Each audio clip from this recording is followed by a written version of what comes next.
31st night కి farm house book చేసుకుని friends తో ఎంజాయ్ చేయాలనుకుంటున్నారా? అయితే వెంటనే డోసే యాప్ ని డౌన్లోడ్ చేసుకుని బుక్ చేసుకోండి.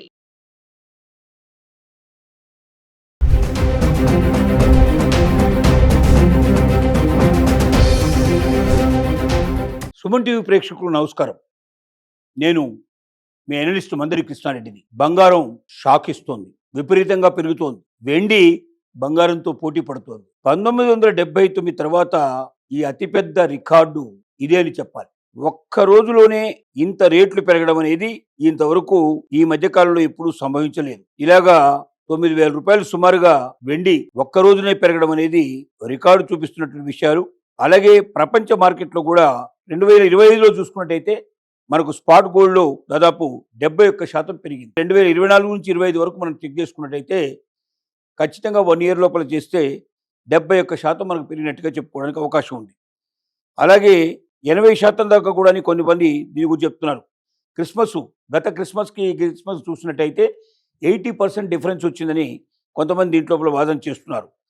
ఈ సందర్భంగా 10 గ్రాముల గోల్డ్ రేటు ఎప్పుడు మనకు లాస్ట్ క్రిస్మస్లో 76,788 రూపాయలు ఉంటే ఇవాళ 50% కన్నా పెరిగి 12 నెలల్లో మంచి బలమైనటువంటి అప్గ్రేడ్ ఇవాళ మనకు కనబడుతుంది. అలాగే మరి వెండి ధర ఏకంగా 29,000 పెరిగిందంటే మామూలు విషయం కాదు. అంటే ఎందుకు ఇలాగ బంగారం రేట్లు ఇంత తేడా ఎందుకు వస్తున్నాయి, ఎందుకు ఇంత పెరుగుదల కనబడుతుంది అని చెప్పి మనం ఒకసారి ఆలోచిస్తే ఈ పెరుగుదలకు ముఖ్యమైన కారణాలు అమెరికా లోపల వడ్డీ రేట్లు బాగా తగ్గిపోయి రెపో రేట్లు బాగా తగ్గిపోయే ప్రమాదాలు కనబడుతుంది. ఎప్పుడైతే అమెరికా లోపల వడ్డీ రేటు రెపో రేటు తగ్గుతుందో అప్పుడు ఏం చేస్తారంటే చాలామంది బ్యాంకుల్లో డబ్బులు పెట్టకుండా ఆ డబ్బులన్నీ బంగారంలోకి మారుస్తారు.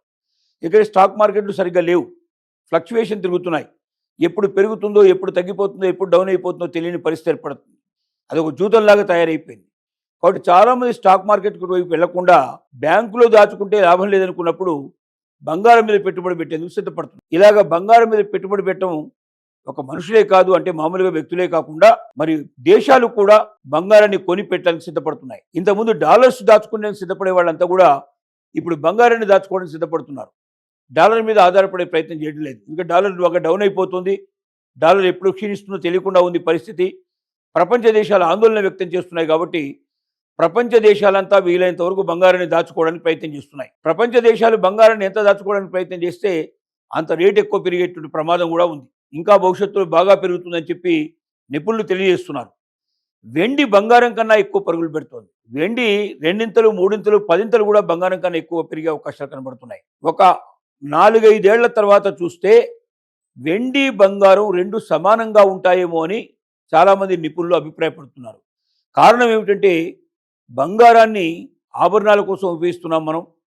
అక్కడక్కడ కాయిన్స్ తయారు చేయడానికి ఉపయోగిస్తుంటారు. కొన్ని చోట్ల ఔషధ పరిశ్రమల్లో చాలా తక్కువగా, ఎక్కడో చోట కొద్ది చోట్ల ఉపయోగిస్తున్నారు. కానీ వెండిని ఇవాళ ఎలక్ట్రానిక్ వాహనాల్లో ఉపయోగిస్తున్నారు. ఈ వాహనంలో ఒక్కొక్క వాహనానికి 75 కిలోల చొప్పున వెండిని ఉపయోగిస్తున్నారు.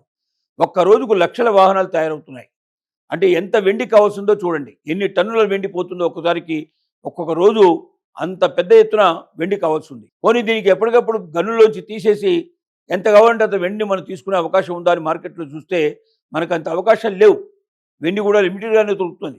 మరి వెండి లిమిటెడ్గా దొరికినప్పుడు, అన్లిమిటెడ్గా దాని యొక్క వాడకం ఉన్నప్పుడు, విపరీతమైన మార్కెట్లో డిమాండ్ ఏర్పడినప్పుడు తప్పనిసరిగా రేట్లు పెరుగుతాయి, ఇంకా పెరుగుతూ పోతాయి.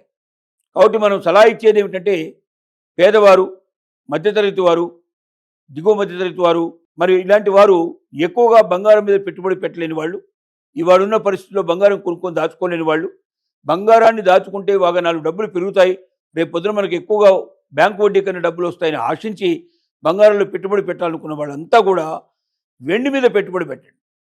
వెండి చాలా తక్కువ ధరలో దొరుకుతుంది, దాంతోపాటుగా చాలా ఎక్కువ రేటు పెరుగుతుంది. మీకు బంగారం మీద పెట్టిన పెట్టుబడి 1 సంవత్సరం తర్వాత చూసుకుంటే ఎంతైతే పెరుగుతుందో దానికన్నా 5 నుంచి 10 రెట్లు, ఒక్కోసారి 25 రెట్లు కూడా వెండి మీద పెట్టే పెట్టుబడి పెరిగే అవకాశం ఉంది. కాబట్టి విపరీతమైన డబ్బు సంపాదించే అవకాశం మీకు ఉంది. కానీ వెండిని మీరు దాచుకోదలుచుకున్నా, బంగారాన్ని మీరు దాచుకోదలుచుకున్నా ఆభరణాల రూపంలో దాచుకోకండి. ఆభరణాల రూపంలో దాచుకున్నట్టయితే ఏమవుతుందంటే దాంట్లో మజూరీ అంతా తీసేస్తారు. తర్వాత దాంట్లో పెట్టినటువంటి రాళ్ళు లాంటివన్నీ తీసేస్తారు. అవన్నీ తీసేసిన తర్వాత మీకు చాలా తక్కువ డబ్బులు వస్తాయి. దానికన్నా మీరు దాచుకోదలుచుకుంటే ప్యూర్గా కడ్డీల రూపంలో కానీ, నాణ్యాల రూపంలో కానీ, బిస్కెట్ల రూపంలో కానీ మీరు దాచుకున్నట్టయితే మీకు 100% మీరు పెట్టిన డబ్బులు మీకు రావడమే కాకుండా అదనపు పెరిగిన ఏదైతుందో అది కూడా మీ చేతికి వచ్చే అవకాశం ఉంది. కాబట్టి ప్రతి ఒక్క బంగారాన్ని దాచుకోవడం కోసమే కొనుక్కునే వాళ్ళందరూ కూడా మెల్లమెల్లగా బంగారం నుంచి వెండికి షిఫ్ట్ అవ్వడం చాలా మంచిది. ఇంకోటి ఏమిటంటే మన రిజర్వ్ బ్యాంక్ ఆఫ్ ఇండియా ఈ మధ్యలోనే ఆర్డర్స్ పాస్ చేసింది. ఏమని?